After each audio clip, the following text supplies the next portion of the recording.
So over the weekend, I traveled to Disneyland with the hopes that I could track down and find Doctor Strange so I could ask him to cast a spell that would ensure that Robert Manfred completely forgot that he was the commissioner of baseball. But people pointed out on Twitter when I posted this that that was not Doctor Strange, that was his cousin, Mr. Usual, so the spell did not work, and we can see that it clearly didn't work after Marcus Stroman, he's showing that he did not forget. He called Robert Manfred clown. What is going on? I don't even know if I can consider myself a baseball YouTuber anymore because we might not have baseball in 2022. But what's going on, everyone? It's Fuzzy. Welcome back to another MLB recap. I'm going to put my Darksaber down real quick. So as I mentioned, Marcus Stroman was not happy with the results, and if you guys missed it, pretty much what happened, the recent update on the lockout is that Major League Baseball a few days ago said that they were going to make a counteroffer to the Players Association, but they lied directly to theirs and our faces. They did not make a counteroffer. Instead, they thought it would be a better idea to ask the MLBPA, the Players Association, to allow a third-party mediator to help resolve this issue as if it was 5th grade recess. I think we all had a mediator that would step in, and if you had any beefs with your friends or random bullies, they would step in and try and help. I mean, the only problem is, what if this third-party governmental mediator is not a baseball fan and truly only cares about baseball making money? I would hate for the players to get left out, and the owners are now saying, why would you not want a mediator? Well, maybe it's because most of the time when you get a mediator involved, aka arbitration, the player almost never wins. So Jeff Passan, he put out a tweet pretty much summarizing what happened after the mediation was brought up.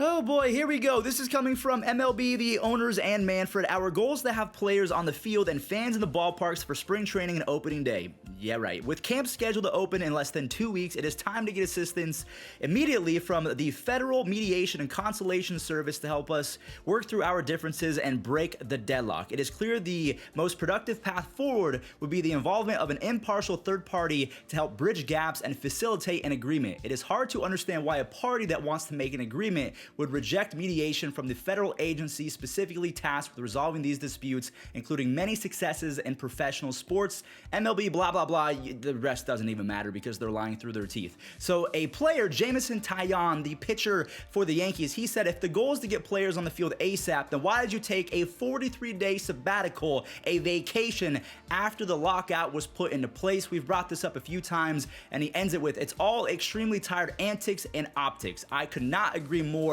And now, the biggest bombshell from this entire video, Max Scherzer, he said, we do not need mediation because what we are offering to MLB is fair for both sides. Now, you might be wondering, what is Max Scherzer talking about? What are the players suggesting? We want a system where threshold and penalties don't function as caps. They allow younger players to realize more of their market value, makes service time manipulation a thing of the past, and eliminates tanking as a winning strategy. So Max Scherzer, he dropped the mic and he got support from Fernando Tatis Jr. A lot of him would consider to be the face of baseball unless it's Mike Trout or Shohei Ohtani. And Akil Baddoo, he threw his hat in the conversation as well. If you're confused as to what Max Scherzer was saying, Paul Sewald, the breakout star for the Mariners this year, he simplified it even more. So this guy asked to have a serious question because I really don't know. What are players asking for? Salaries at an all-time high, contracts are guaranteed, and a good work environment. Paul Sewald said, great question. We are looking for increased salaries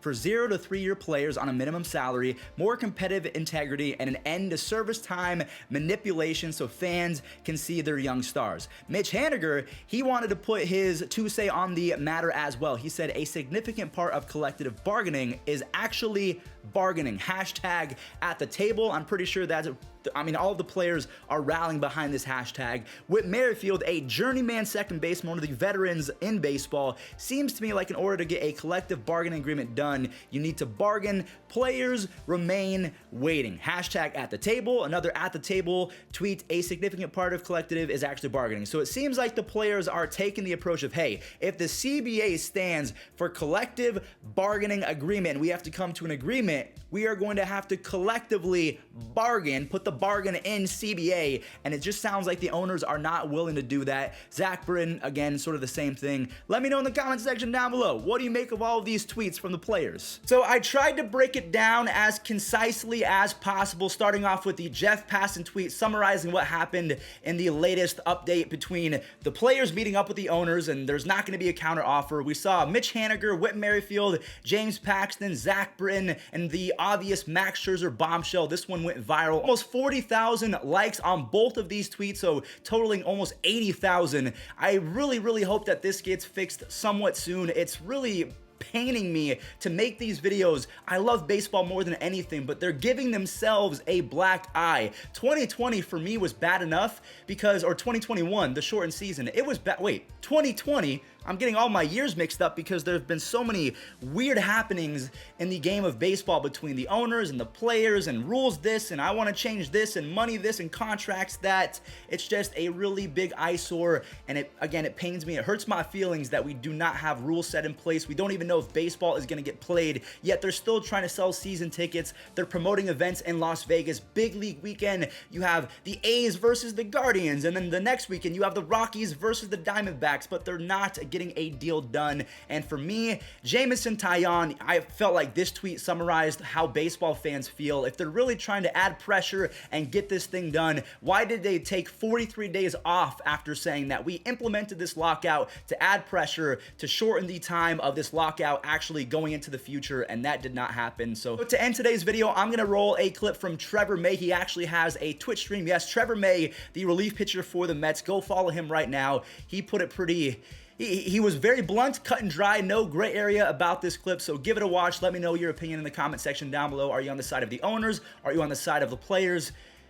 It's billionaires versus millionaires. I understand that. They're way more fortunate than us, but it doesn't mean that their needs should not be met. So thank you guys for watching. Stay safe out there, and I'll catch you in the next one. My opinion, there's probably going to be something missed, probably spring training mostly, because spring training, first of all, you don't pay players in spring training, so the leverage on their end isn't as high during spring training as it is during the season.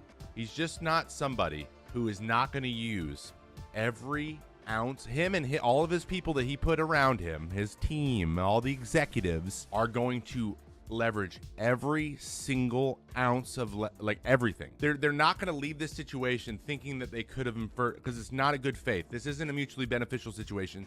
They want to win. So in the past, there's been an element of like respect for the game of baseball and tradition and romantic, like they like baseball. Those things are not on Rob's radar. They're just not that important to him. It's just that simple. He just doesn't really think about the fan as a fan.